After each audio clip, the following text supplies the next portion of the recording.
Денеска во специјалистички стоматолошки центар доктор Мојсовска ќе поразговараме со доктор Ана Мојсовска-Вакевска, специјалист ортодонт.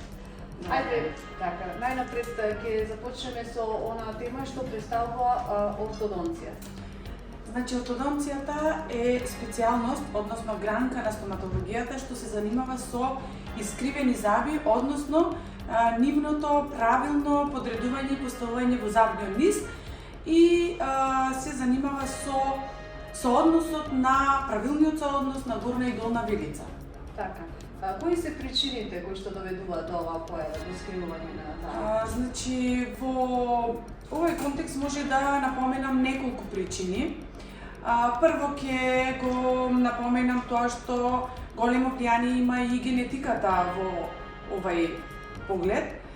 Второ, имаме случаи кога прерано и непотребно се вадат млечни зъбчиња кои што се чувари на просторот, односно сите тие зъбчиња си имаат одреден период и во животот на детето кога треба да се извадат. До прерано вадење на зъбчиња доаѓа и заради ненавременно поправање на зъбчињата и последицата е прерано вадење на зъби. Просторот се намалува, постојаното зъбче нема каде да пробие затоа што неговиот размер е поголем од размерот на млечното зъбче и излегува најчесто или во предниот дел на вилицата или во задниот дел на вилицата и нема место каде да се смести. Затоа тука сме ние да реагираме навремено.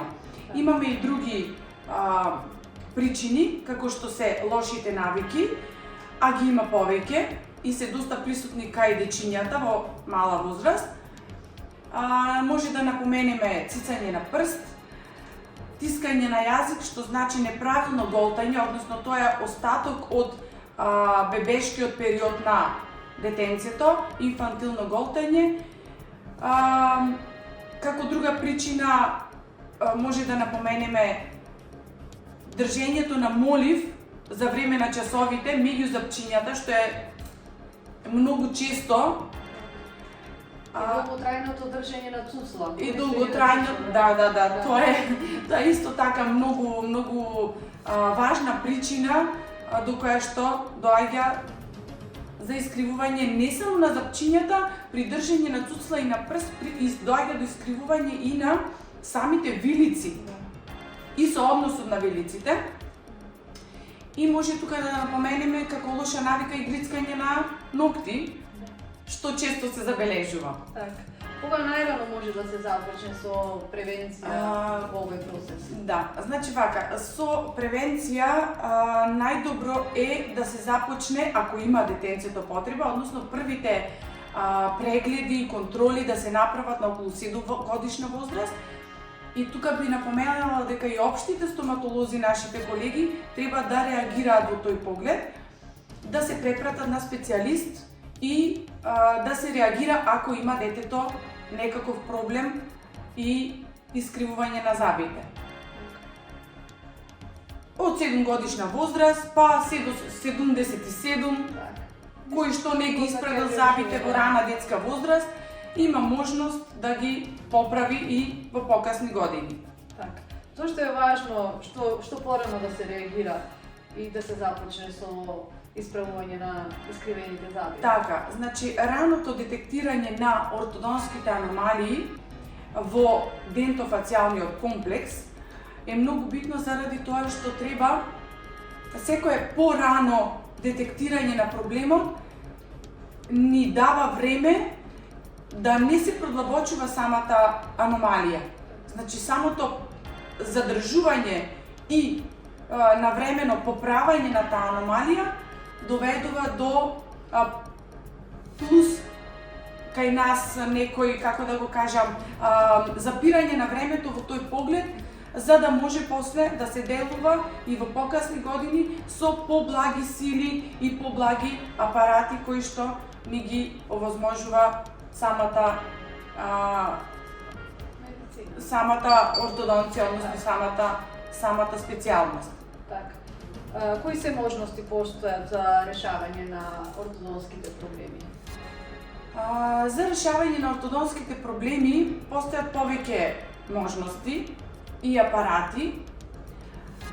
Во рана детска возраст, од 7 години, па до кај 13, можам да кажам години, и 14 и 15, делуваме со мобилни апаратчиња, односно апаратчиња кои што дечињата ги носат преку вечер и во денот по неколку часа. Тоа може да го кажеме дека 2, 3, 4 часа се доволни за носење на апаратчињата. Други апаратчиња се миобрейсот, кои што се доста не само популарни, имаат голем ефект во исправувањето на запчињата. Како опција може да споменеме и носењето на додатни други апарати кои што ги предлагаме кај пациенти со потешки аномалии и деформации и не само на запчињата, него и на целиот дентофацијален комплекс, односно дисбалансот, односно размакот меѓу горна и долна вилица. Тоа е, со тие апаратчиња делуваме во таа мешовита дентиција најдобро, значи каде што имаме и постојани и млечни запчиња. Веќе каде што имаме оформено забало, односно постојано забало и во горна и во долна вилица, тоа се случува некаде на 13-та година, каде што имаме веќе и 7 заби пробиени. Тогаш веќе може да кажам настапуваме со фиксните апарати, за кои што дечињата секогаш брзаат да ги постават прерано. Противник сум на тоа, значи во мода. Можеби да, точно во мода е, но тие веќе апарати се за поставување кај деца со оформено забало. Силите на делување се поголеми, така да предлогот е да се делува со тие апарати од 13-та година натака со фиксните апарати. Тука може да ги споменеме и оние прозирни фолии кои што се сега исто така во мода. Тие се доста лесни исто така за носење, естетски. Пациентите може да ги носат во текот на целиот ден и на работно место кај повозрастните пациенти. Така да добра опција и избор на секој пациент би биле. Се отежнува ли чистењето на забите при носење на такви помагала? Нормално дека се отежнува, хигиената е неопходна. Имаме специјален начин на четкање на забите, специјални четки кои што ги препорачуваме и со секој поставување на фиксните апарати ги предлагаме, ги обучуваме пациентите како да ги четкаат забите во секој поглед, 3 пати дневно, обавезно после јадење и забите морам да напоменам. Секогаш го имам тоа прашање поставувано од пациентите. Забите не се расипуваат од фиксни протези. Значи забите се расипуваат од немиење, односно немање на хигиена при носење на фиксни протези. Не само забите, тука страдаат и непцата, значи често имаме воспалување на непца од неправилно и недоволно миење на забите, одржување на хигиена. За дополнителни прашања, сега гостите можат да дојдат тука да се упатат во специјалистичкиот стоматолошки центар доктор Мојсовска. Доктор, ќе ви благодарам за својот разговор. Ви благодарам и на вас и се гледаме во наредниот серијал.